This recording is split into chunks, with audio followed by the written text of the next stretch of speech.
Good afternoon, everyone, and welcome to Lebanon Senior Center. Today, we're continuing our holiday theme, and going to play some variations off of one of my favorite holiday baking ingredients, which is pumpkin. We're not big pumpkin pie folks in my household. It's never been that popular.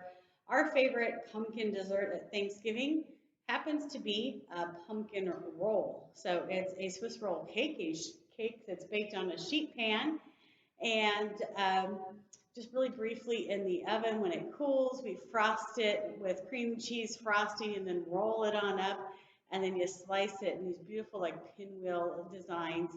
Absolutely gorgeous. You can, of course, top it with nuts before you bake it if you want to add some nuttiness to your pumpkin roll, but it's definitely been a long time favorite, requested by a lot of folks in and outside of our family. But there's other fun things you can do with pumpkin as well. Of course, pumpkin muffins, pumpkin spice lattes. Seems like in the fall, everything's pumpkin spice. So if you aren't a pumpkin spice person, I apologize. But we are playing with pumpkin today. But give it a chance. Sometimes in different formats with different textures, you might come to like pumpkin.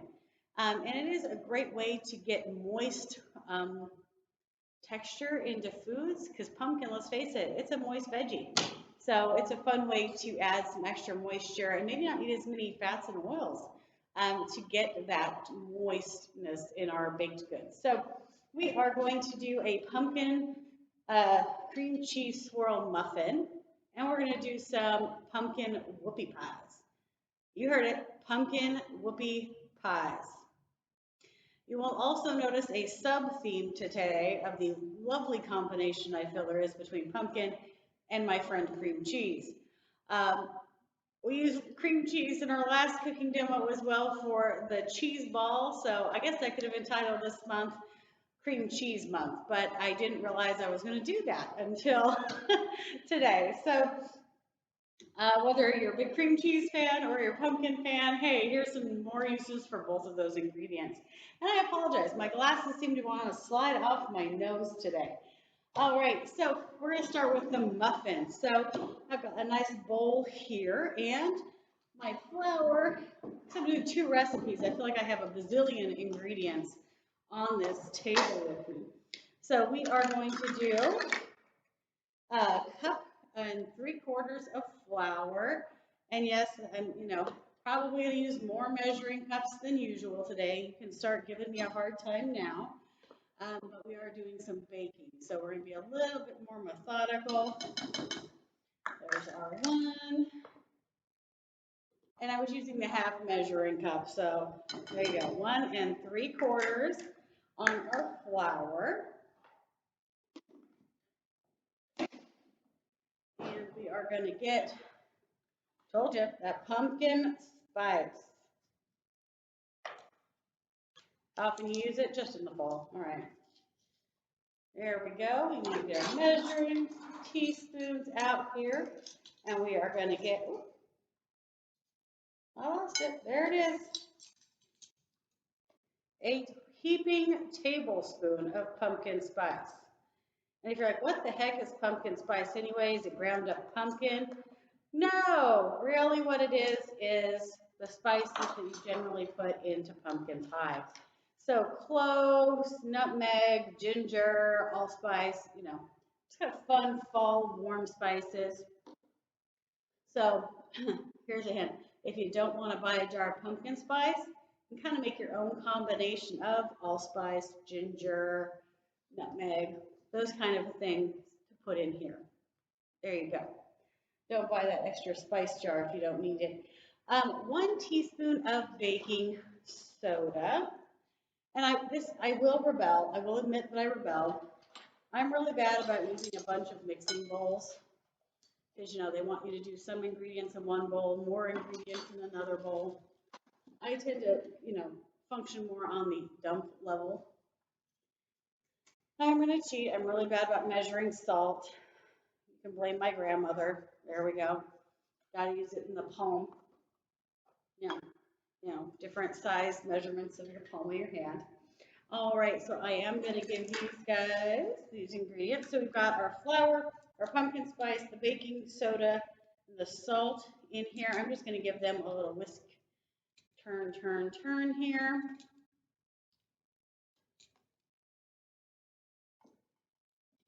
All right, I'm going to add a cup of our granulated sugar. See how steady my hands are? All right, half. Whoop, a little heavy on the half, there we go. But I was light on the first one. And if you are avoiding sugar, you can certainly use a sugar substitute, agave nectar or Splenda or whatever your substitute is. So we've got our sugar in there. We got two types of sugar. So we also need some brown sugar. So a cup of the what? I think it's a quart. Oh, half a cup, not a quarter cup. Half a cup of the brown. And of course, you probably already know this, but make sure when you're measuring that brown sugar, you pack it down in your cup. I'm squishing it in there. There we go. So that you get an accurate measure.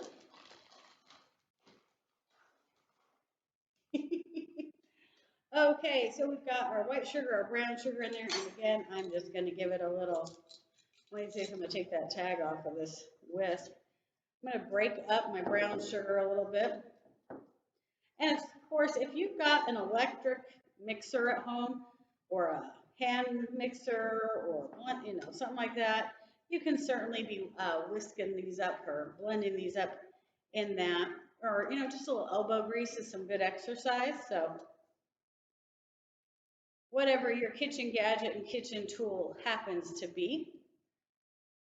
I'm already thinking I should have got a bigger bowl, but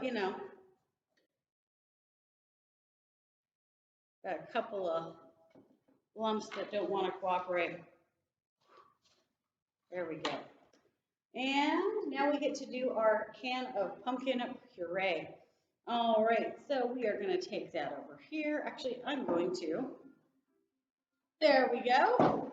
And I apologize, my phone decided to go off and I forgot to put it on silent.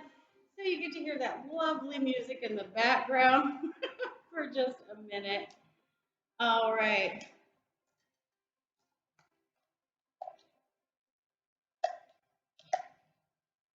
"15-ounce can of pumpkin." Ta-da! In the bowl it goes. I'm going to move that over there.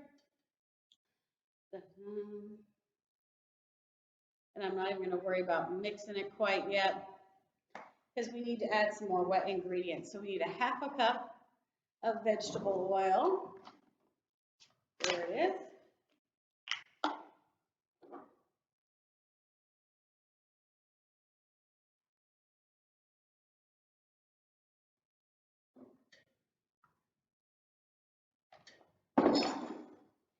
Half a cup of vegetable oil. Oh, I can do that. Our vanilla extract. I almost forgot about that. Again, it wants to be heavy duty, so we need a tablespoon. This is a half a tablespoon measuring spoon I'm using. There we go. So it gets 2 of them. A tablespoon of vanilla extract.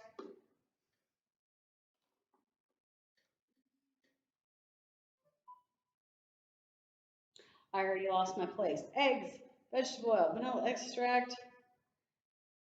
Oh, I forgot the eggs. There we go.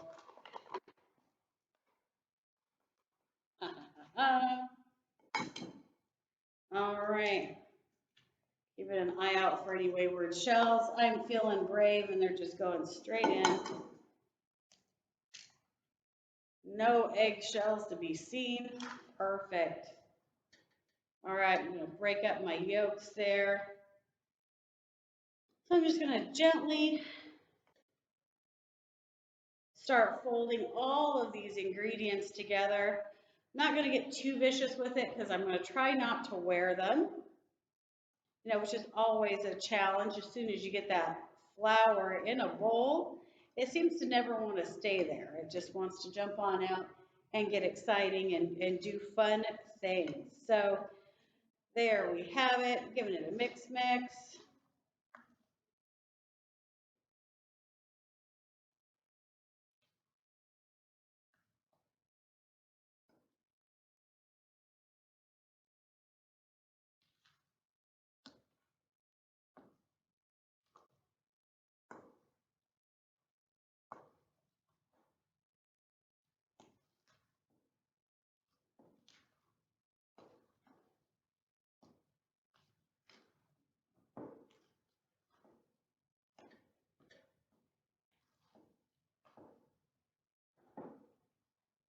All right, I've got them just about put together. Woo! Alrighty, and we're all getting mixed up. And you know how it is sometimes at the senior center when I get cute little folks popping their heads in the walls and somebody's got a question. That's what's about to happen. So I'll be right back with the rest of that. We're going to be scooping it into some tins. All right, everybody, change of venue and we're back. So I did finish mixing our batters together here. So this is our pumpkin base that we just made. I did go ahead and do the cream cheese part. So this is one package of 8-ounce cream cheese, a fourth a cup of granulated sugar, an egg yolk, and about 2 teaspoons of vanilla extract. And just blend it all together. I wish I had grabbed a fork because I think that would have worked better than this big old spoon. Of course, a blender, mixer, any of those electronic devices would make short work of the mixing of your cream cheese. So then we are just going to take, when you can't find your little cups, yeah, of course you can put your muffins right into your baking tin. I do like to use these little things, these little muffin cups that you can get in the baking aisle of your store. They just make cleanup a little bit easier. My muffin tin's been around for a while, so it's got some, dings and nicks in it, and this makes sure that the batter comes out nice and even instead of sticking to the bottom of my muffin tin. So just get those all fully loaded. Dun, dun, dun. There we go. And then you're going to put enough batter in so it's about 3/4 full.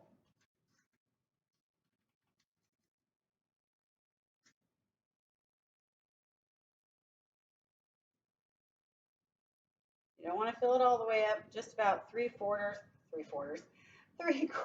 full with that pumpkin mixture, because we are going to come along and put a dollop of that cream cheese mixture in as well. So, and depending on what size of muffin tins you're using, the exact quantity varies. If you're making tiny little muffins versus using, those giant muffin tins that are out there now, that are of course way more than one serving of muffin, but we like them anyway, don't we? They look like gigantic cupcakes is what those look like. Alrighty, and oh, I hit a flour section. Oh, missed a little bit. Don't show that on camera. Okay. And last one. There we go. Now we're coming back. And just about a teaspoon. I know it looks bigger, but I'm doing more than one blop here.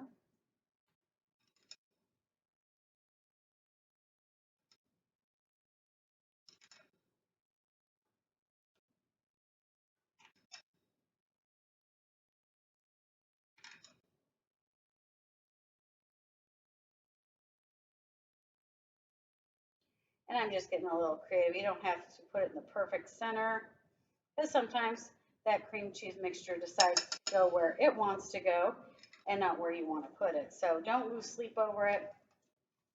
Just get a little dab in there on each one so you get a little cream cheese and a little pumpkin going.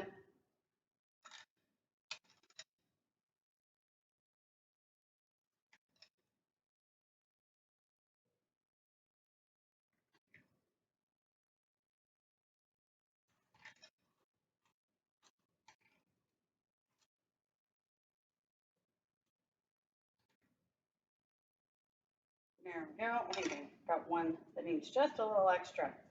All right. So then we're going to put our muffin tin back in the oven. It's the oven set to 375, and it's going to bake the muffins for about 18 to about 20 minutes, depending on your oven. All right, I'm going to go put those in the oven, and I'll be right back, and we're going to start on the whoopie pies. All right, so those pumpkin muffins are in the oven. So now we're going to start on our whoopie pies. So if you haven't had a whoopie pie, it's pretty much a sandwich cookie, all right? So we're doing a pumpkin variation. So we are going to start with 3 cups of flour. And you might have noticed this morning, but my 1 cup measuring cup has run away from home. I'll find it. I'll track it down. So you're going to see me do 6 measuring cups of flour, but really it's 3 cups because these are half cups. So there's 1, 1.5, 2, 2.5, and last but not least, there's number 3. All right, we got our 3 cups of all-purpose flour in the pot, in the big bowl. This time I used the big one, the biggest one I got. All right, and again, old measuring school technique. Oh, just ran out of salt, but as close as you can get to a teaspoon of salt. There you go. Now we need some baking powder. You're going to use both baking powder and baking soda. Break out the measuring spoons again. Always the one tidy. There it is. 1 teaspoon of baking powder. Oh, short just a little bit. And 1 teaspoon of baking soda.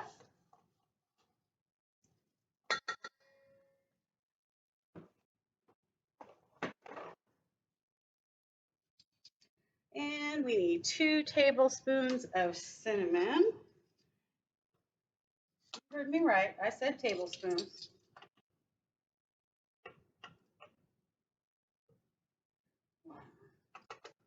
Just empty it all out in there. All right. Ooh, smells good already. 2 tablespoons of cinnamon. There we go. And a tablespoon of ground ginger. So this one's just 1. See, this is what we're talking about, those flavors that, the pumpkin pie spice flavors coming in here. 1 tablespoon of cloves.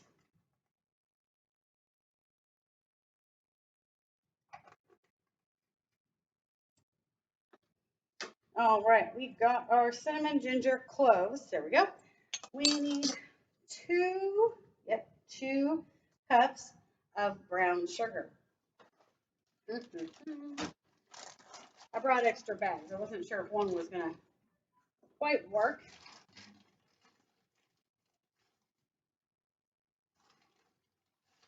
And for a little extra rich flavor, you can certainly use dark brown sugar. I had light at home, so that's what I'm using. All right. We've got our 1 cup,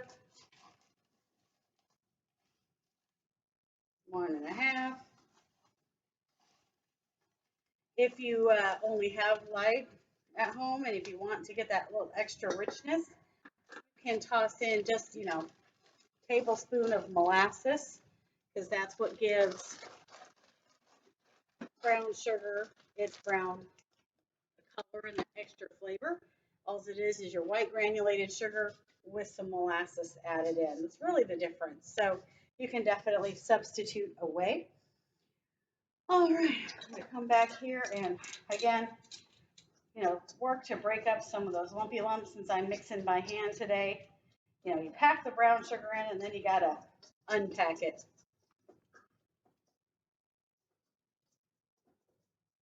Find this is a little bit easier on my shoulder to mix it this way.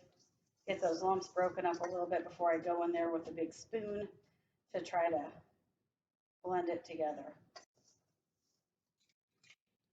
Alrighty.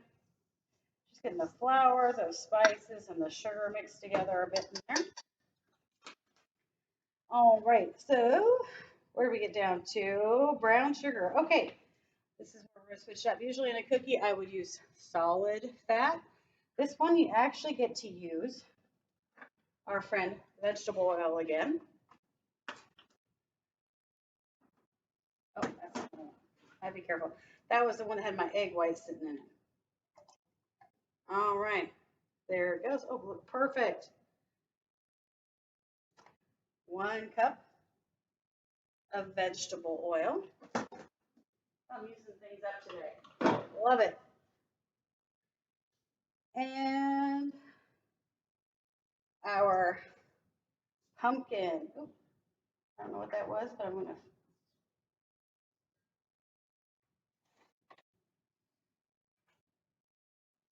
Pumpkin, pumpkin, pumpkin, pumpkin.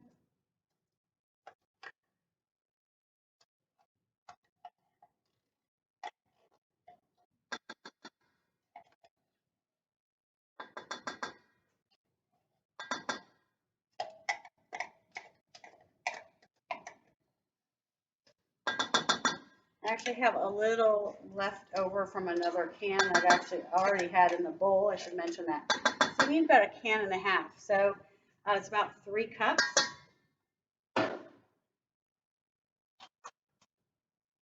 All right, we got a pumpkin in there, and then we need 2 large eggs.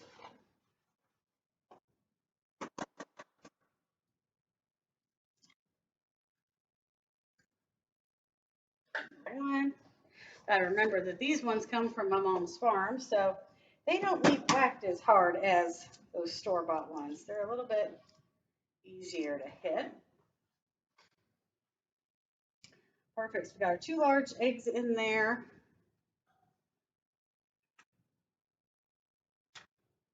Oh, there we go. About 1/2 teaspoon of vanilla. All right.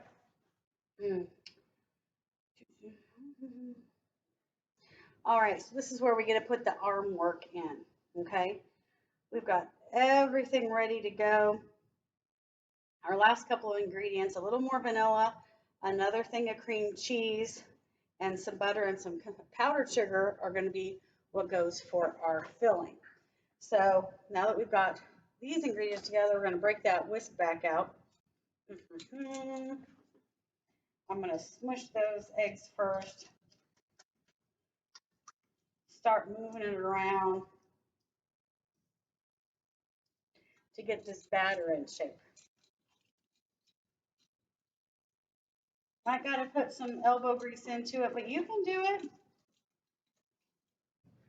Alrighty, so I finished mixing the whoopie pie cookie batter.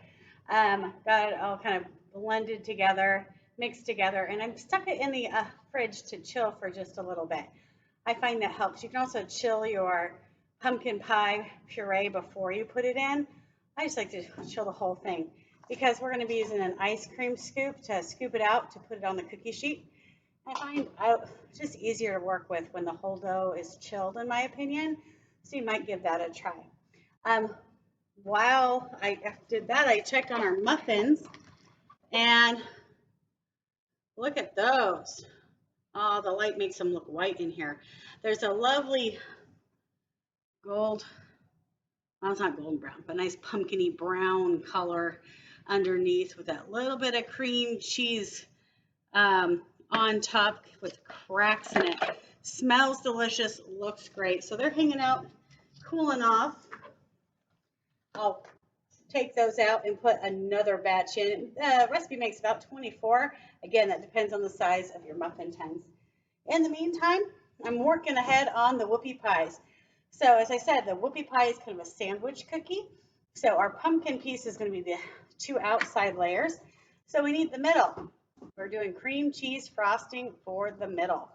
So we've got an 8-ounce package of cream cheese already in the bowl, 4 tablespoons of unsalted butter. You can use salted if you want. I like unsalted. And so it's about half a stick. And then we've got a teaspoon of vanilla and about 3 cups of confectioner sugar. Again, you can get the arm muscles in gear and whip this into a nice frosting. This is where I'm surrendering in the day and I'm pulling out some technology. So to save your ears, I'm again going to cut out for a moment to pull this together, get this frosting going, and after that I'll pull out the dough and we'll scoop that up. All right, that did the trick. So our frosting is nice. I just realized maybe I was missing a light. No, that wasn't it. So we got our cream cheese frosting all whipped up, ready for the cookies when they come out. When you are waiting for your cookies, you can certainly put that frosting in the fridge. If you're working in a warm environment, I kind of am right now. And there's our cookie dough. It's stiffened up kind of nicely in the fridge for me. So I've got a cookie sheet laid with some parchment paper. And we're going to do some big whoopie pies. So you can see I'm using kind of an ice cream scoop here. I'm going to try to get about 6 on. There we go. These are going to be big boys. So now these are going to go in the oven. And, oh, I forgot to tell you what to put the oven on. So at least 350 degrees. Because I'm doing them bigger, I'm actually leaving it at the 375 because I want these outsides to start cooking up and not spreading out. So you can always bump it up to 375 and then drop it down after a couple minutes after they start to set. All right, I guess it would help to tell you to put them in the oven for about 10 to 12 minutes. That is for a smaller size. I'm going to leave those ones in for probably at least 15 minutes. Just you don't want them cracking on the top. Insert a toothpick in, it should come out clean.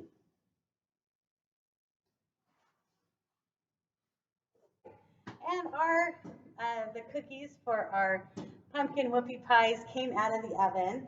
I let them cool right side up, so they were on the cookie sheet that way, for 20 minutes or so.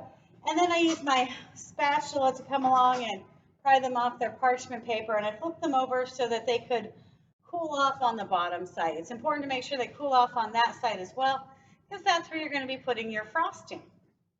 And so our cream cheese frosting, if you recall, this lovely little bowl. So I'm just going to take a plop of it. You can use the ice cream scoop again. You can use a spatula, whatever you like to use when it comes to the land of frosting. And you only need to put it on half of the cookies because, of course, the other half are going to be the lids. Oop, that one might be getting a lot. Whoop.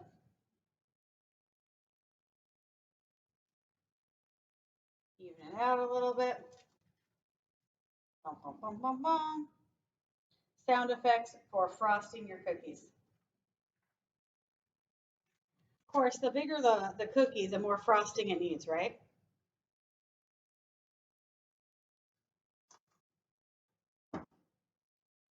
Notice I haven't squished any of them together.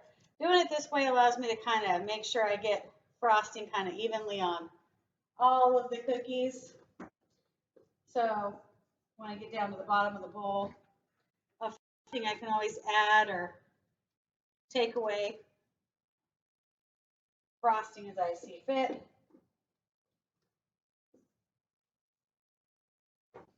I might decide some of them need a little bit more that are bigger.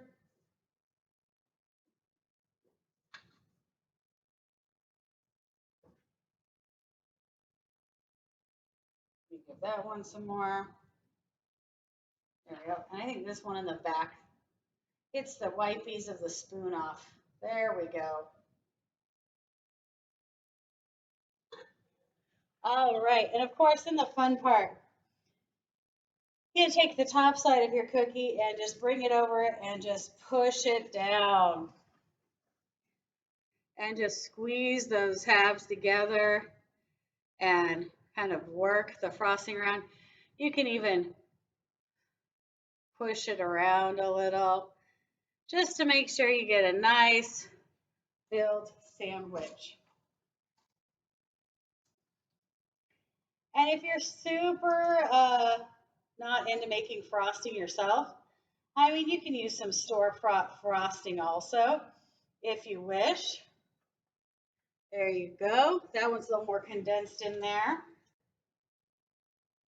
Might use this one to offset that one just a little. There we go.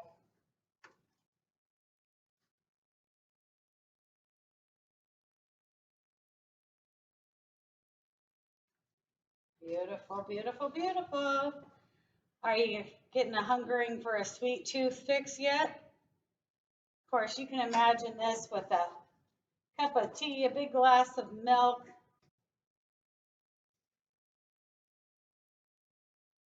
cup of, a pumpkin spice latte.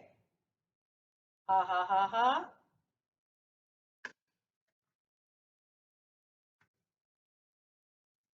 All right.